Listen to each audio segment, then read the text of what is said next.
بسم اللہ الرحمن الرحیم الحمدللہ والصلاة والسلام علی رسول اللہ۔ اسلامیات اختیاری سیکنڈ ایئر کا لیکچر نمبر 3 ہے۔ آج اس میں ہم وحی اور اس کی اقسام کے حوالے سے پڑھیں گے کہ وحی کا جو مفہوم ہے وہ کیا ہے، وحی کس کو کہتے ہیں، اور وحی کی اقسام کون کون سے ہیں، کون کون سے اس کی اقسام ہیں، یعنی کہ وحی کی جو کیفیت ہے کہ کیسے انبیاء کرام کے اوپر جو ہے وہ وحی نازل کی جاتی تھی۔ تو سب سے پہلے ہم دیکھیں گے کہ وحی کا مفہوم کیا ہے۔ وحی کا جو مفہوم لغت کے اندر، قرآن مجید کے اندر بھی اللہ تعالیٰ نے جو بیان کیا ہے، ایک تو یہ ہے کہ قرآن مجید سارا وحی الہی ہے، اور لغت کے اعتبار سے اس کے وحی کے مختلف معنی ہیں، جیسے خفیہ اشارہ کرنا، اسی طرح پیغام دینا، اور دل میں ڈالنا کوئی بات، یا چھپا کر بولنا اور لکھنا، یہ ساری چیزیں جو ہے وہ وحی کے اس حکم کے اندر آتی ہیں۔ اس کی بے شمار مثالیں ہیں کہ اللہ تعالیٰ نے جو فرشتوں کے ذریعے سے جو انسانوں تک جو پیغامات پہنچائے ہیں، جیسے جو حضرت موسیٰ علیہ السلام کی والدہ کے دل کے اندر جو بات ڈالی گئی تھی کہ اپنے بچے کو جو ہے وہ صندوق کے اندر ڈال کر دریا میں جو ہے وہ اس کو بہا دیں، تو یہ ساری چیزیں جو ہے وہ اس کے اندر آتی ہیں وحی کے مفہوم کے اندر۔ اب جو دوسرا ہے کہ وحی کا جو اصطلاحی معنی وہ کیا ہے، کہ اصطلاح کے اندر وحی کس کو کہتے ہیں۔ بے شمار اس کی تعریفیں کی گئی ہیں علماء کرام کی طرف سے، کہ سب سے پہلے یہ ہے کہ وحی کا ایک جو معنی ہے کہ یہ خاص اس ذریعہ غیبی کا نام ہے کہ جس کے ذریعے انسان غور و فکر، کسب و نظر، تجربہ و استدلال کے بغیر خاص اللہ تعالیٰ کی طرف سے اس کے فضل و لطف سے کسی نبی کو کوئی علم حاصل ہوتا ہے۔ یہ محض فضل الہی ہے، اور ذاتی کوشش کو اس میں قطعاً کوئی دخل نہیں، کہ جو وحی ہے یہ اللہ تعالیٰ کی طرف سے غیبی ذریعہ ہے، اس کے اندر کسی کا علم، کسی کا تجربہ، کسی کا استدلال، اور کسی کا جو ہے وہ کوئی خاص اس کا کوئی فکر، کوئی مہارت اس کے اندر داخل نہیں ہو سکتی،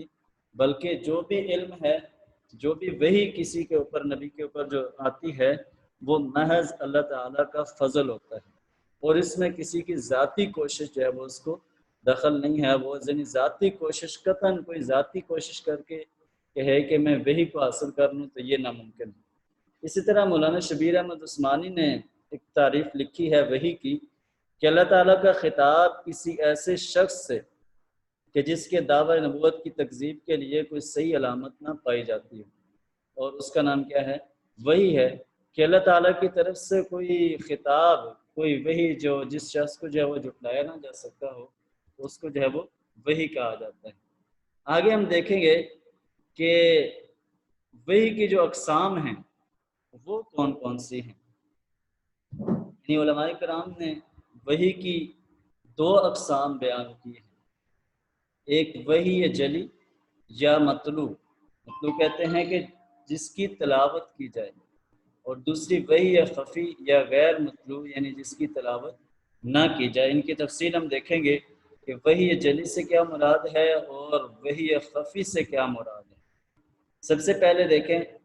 کہ جو وحی جلی ہے اس سے کیا مراد ہے۔ اس سے مراد وہ وحی ہے جو صاف الفاظ میں آتی تھی، یعنی اللہ تعالیٰ کی طرف سے جو فرشتہ انہیں تلاوت کر کے انبیاء کرام کو سناتا تھا، اسے وحی مطلوع یعنی تلاوت کی جانے والی وحی کہا جاتا تھا۔ جو قرآن مجید جیسے پوری اس کی مثال ہے کہ پورا قرآن مجید اسی طرح نبی صلی اللہ علیہ وسلم کے اوپر تلاوت کر کے جبرائیل علیہ السلام جو ہے وہ نبی صلی اللہ علیہ وسلم کو سناتے تھے، اور اس لیے یعنی اس کو وحی مطلوع کہا جاتا ہے، یعنی ایسی وحی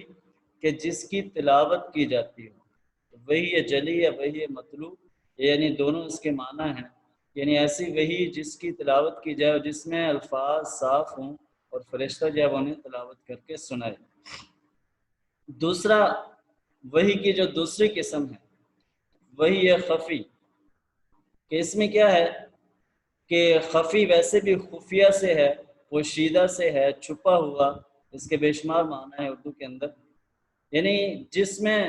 وحی خفی کی جو تعریف ہے وہ یہ ہے کہ جس میں صرف مدعا اور مفہوم القاء ہوتا تھا، کہ جو مدعا ہے، جو مفہوم ہے، یعنی جو مدعا کہتے ہیں جو مقصد ہے، اور جو بات سمجھانا جو مقصد ہے، جو مفہوم ہے، وہ اس کے حوالے سے ہے کہ اس کا جو مفہوم ہے وہ سارے کا سارا اس انبیاء کرام کو جو ہے وہ پہنچا دیا جاتا تھا، کہ ایسے الفاظ یعنی الفاظ کی تلاوت نہیں کی جاتی تھی، اس لیے اسے یعنی وحی غیر مطلوع کہا جاتا ہے، کہ صرف مفہوم اور جو اس کا مدعا تھا وہ جو ہے وہ القاء ہوتا تھا۔ اس کی مثال جو ہے وہ احادیث نبویہ صلی اللہ علیہ وسلم، کہ نبی صلی اللہ علیہ وسلم کی احادیث کے اندر یعنی جتنی بھی یہ ساری یعنی انبیاء نبی صلی اللہ علیہ وسلم نے جتنی بھی احادیث بیان کی ہیں، یہ ساری کی ساری وحی خفی ہیں، کہ یعنی ایسی وحی ہے کہ جس کی تلاوت نہیں کی جاتی۔ تو یہ وحی جلی اور وحی خفی جو ہے وہ اس کی دو تعریفیں ہیں وحی کی اقسام میں سے، کہ وحی جلی سے مراد وہ وحی ہے کہ جو صاف الفاظ میں آتی تھی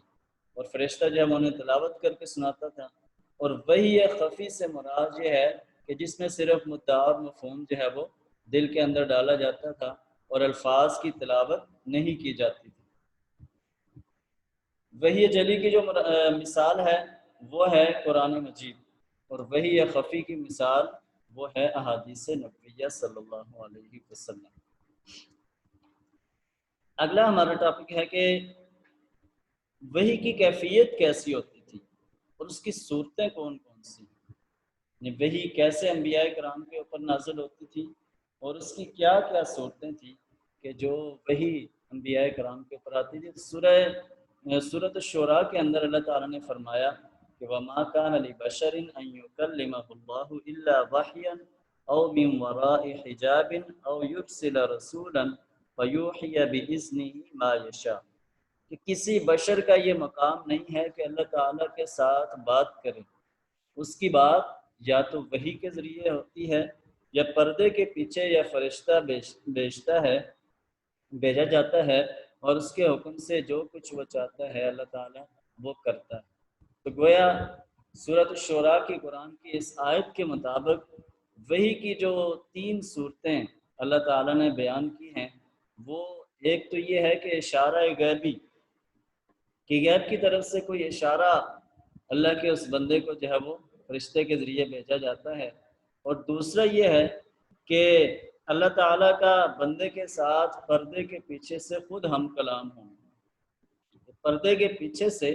اللہ تعالیٰ کا ہم کلام ہونا، کلام کرنا، جیسے موسیٰ علیہ السلام سے اللہ تعالیٰ نے کلام کیا کوہ طور کے اوپر۔ اسی طرح جو تیسری صورت اس کے اندر جو بیان کی گئی ہے کہ فرشتے کے ذریعے بات کرنا، فرشتے کو جو پیغامات اللہ تعالیٰ بھیجتے ہیں اس کے ذریعے سے جو ہے وہ انبیاء کرام کو جو بھی پیغام ہے وہ پہنچایا جاتا ہے۔ اب یہ تو وحی کی جو ہے وہ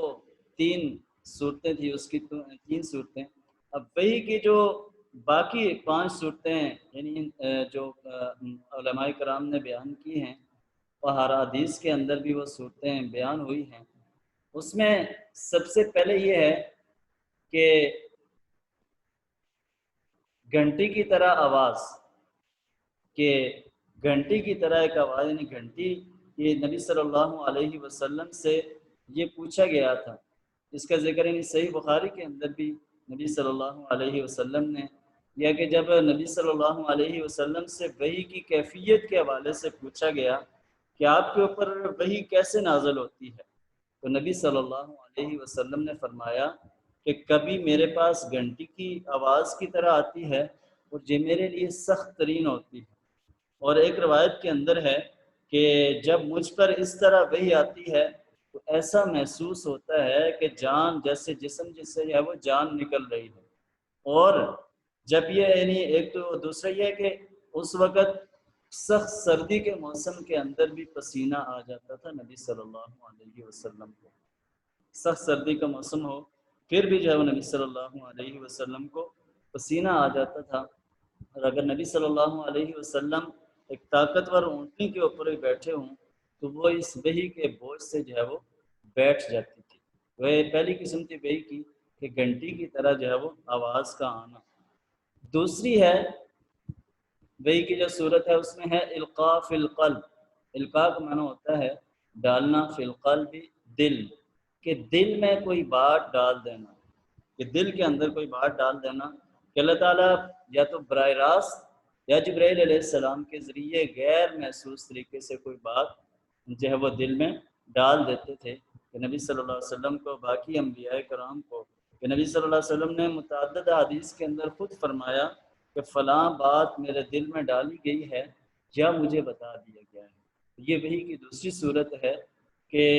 دل کے اندر کوئی بات ڈال دینا، القاء فی القلب اس کو کہا جاتا ہے، کہ دل میں کوئی بات ڈالنا فرشتے کے ذریعے سے یا براہ راست غیر محسوس طریقے سے۔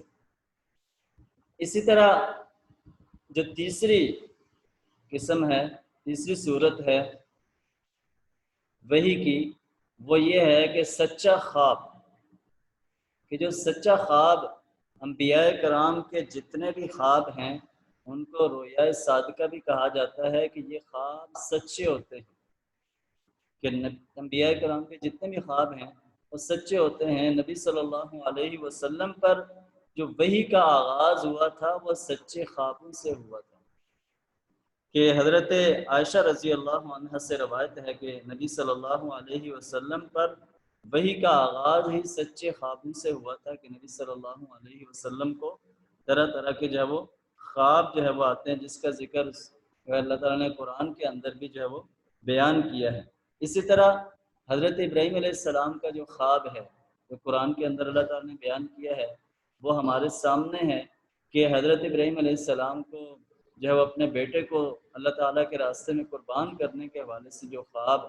قرآن کے اندر اللہ تعالیٰ نے ذکر کیا ہے، اس طرح جو یوسف علیہ السلام کا جو خواب ہے وہ بھی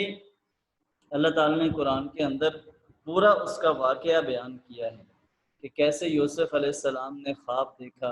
اور ان کے باپ جو ہے وہ یعقوب علیہ السلام نے کیسے ان کو منع کیا کہ اپنے بھائیوں کے سامنے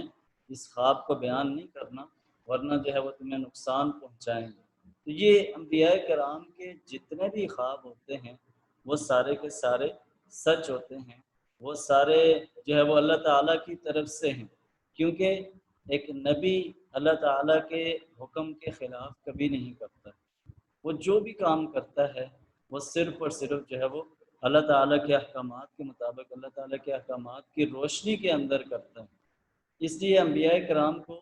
جتنے بھی خواب آتے ہیں وہ سارے کے سارے سچ ہیں۔ تو یہ تیسری قسم تھی، پہلی ہے گھنٹی کی طرح آواز کا آنا، دوسرا ہے القاء فی القلب، اور تیسرا ہے سچے خواب، کہ سچے خواب جو ہے وہ انبیاء کرام کو اللہ تعالیٰ جو ہے وہ سچے خوابوں کے ذریعے سے ان کی رہنمائی فرماتے ہیں۔ چوتھا ہے کہ فرشتے کے ذریعے جو ہے وہ وحی کی جاتی ہے، کہ یہ قسم سب سے زیادہ مشہور ہے، کہ فرشتوں کے ذریعے سے جو اللہ تعالیٰ کے جو ہے وہ برگزیدہ فرشتے ہیں، حضرت جبرائیل علیہ السلام جن کے ذمے وحی لانے کا کام تھا، وہ ان کے ذریعے سے جو ہے وہ اللہ تعالیٰ جو ہے وہ انبیاء کرام کو وحی جو ہے وہ نازل فرماتے تھے، کہ جو قرآن کے اندر خود اللہ تعالیٰ نے سورہ بقرہ کی آیت نمبر 97 کے اندر بھی، سورہ شعراء کی آیت نمبر 92 اور آیت نمبر 96 میں، یعنی دیگر مقامات پر بھی وحی کی جو ہے وہ اس قسم کا ذکر کیا ہے، اور اللہ تعالیٰ نے خود شہادت دی ہے، اور احادیث کے اندر بھی اللہ تعالیٰ نے جو ہے وہ اس کا جو ہے وہ ذکر کیا ہے، کہ فرشتہ کبھی اپنی اصلی شکل میں سامنے آتا ہے، کبھی انسانی شکل کے اندر جو ہے وہ سامنے آتا ہے۔ جس طرح حدیث کے اندر ہے کہ جبرائیل علیہ السلام کئی مرتبہ مشہور صحابی حضرت دحیہ کلبی رضی اللہ عنہ کی شکل میں نمودار ہوئے۔ اسی طرح جو حدیث جبرائیل کے نام سے جو مشہور ہے، کہ حضرت عمر کی زبانی جو پتہ چلتا ہے کہ حدیث جبرائیل جو آپ نے پہلے پڑھی بھی ہے، کہ اس کے اندر جو ہے وہ ایک سفید کپڑوں میں ملبوس انتہائی سیاہ بالوں والا شخص نبی صلی اللہ علیہ وسلم کی خدمت میں حاضر ہوا، یعنی جس پر سفر کے آثار نہ تھے اور جسے صحابہ کرام میں سے بھی کوئی نہیں جانتا تھا، اور انہوں نے آ کر دین کے متعلق سوالات کیے، جو ہے وہ سوالات پوچھے، تو نبی صلی اللہ علیہ وسلم نے اس کے جواب دیے، اور ان کے جانے کے بعد آپ صلی اللہ علیہ وسلم نے پوچھا عمر جانتے ہو یہ کون تھا؟ تو حضرت عمر رضی اللہ تعالیٰ عنہ فرماتے ہیں کہ میں نے جواب دیا کہ اللہ اور اس کے رسول ہی بہتر جانتے ہیں۔ تو آپ صلی اللہ علیہ وسلم نے فرمایا کہ یہ جبرائیل علیہ السلام تھے جو تمہیں تمہارا دین سکھانے کے لیے آئے تھے۔